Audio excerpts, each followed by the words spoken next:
こんにちは、川田美穂子です。お元気ですか? How are you today? Many people wish to stay young even as they age. They look for ways to make that happen. Do you have any special way?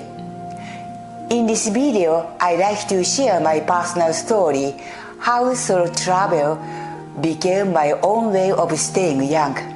I hope it will be useful for you.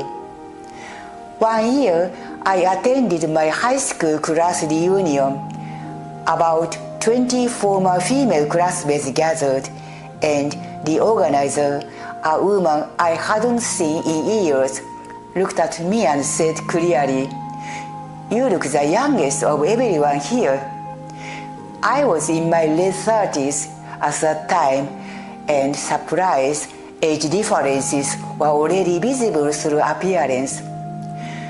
Back then, I didn't care much about looking young, but from my 40s to early 50s, people always told me I looked at least 10 years younger than my actual age. When I went out with my daughters in their 20s, people would sometimes ask if we are sisters. But when I entered my 50s, I began to think staying youthful would require mindset and effort. Now, more than 20 years later, I came to realize that for me, the most effective way to stay young is solo travel.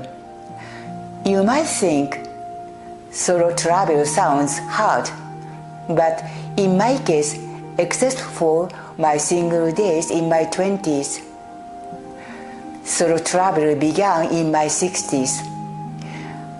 As a single mother, I raised two daughters on my own. From my mid-50s to early 60s, I spent 7 years as the one who took full care of my aging mother. During those years, the idea of traveling alone seemed impossible. My main concern was simply not letting my face become dark and unhappy. When my mother passed away, I felt a deep emptiness inside. To reset my mind, I made a bold decision. I spent 3 months traveling alone along the east coast of the United States, introducing Japanese culture to the local communities.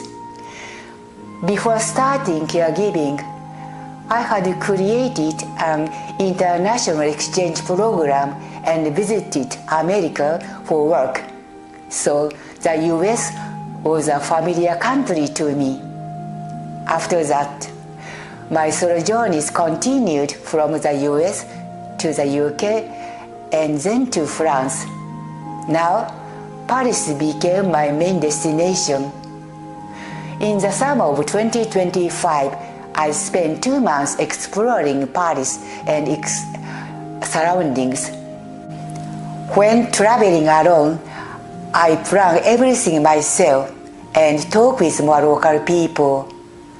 Traveling alone means handling everything myself: language, destinations, smartphone, and unexpected situations.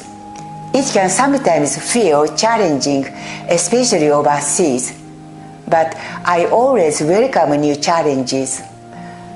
They keep me alert and help me grow.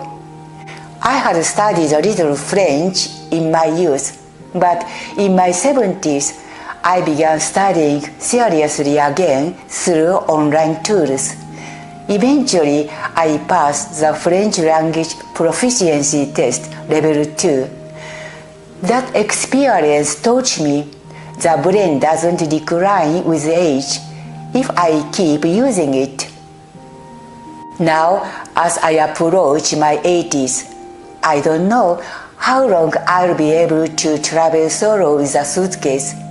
But since I started solo travel, I've felt a remarkable boost in energy. I believe it helps me stay alive and energized even as I age. I remember a moment in my 50s while still caregiving. As my friend looked after my mother, one day I joined a half-day cherry blossom bus tour around Tokyo. Most of the participants were women older than me attending alone. Some told me, as you get older, friends and family who can join you become fewer, so you need to train yourself to enjoy doing things alone. This was a meaningful advice. In my case, I also take solo trips in Japan, but overseas travel tends to be longer. Even just taking a bus alone to a place you've never been is a first step in solo trips. If you start with what you can do, a much wider world will open up before you. Thank you for watching my video. See you soon. ごきげんよう。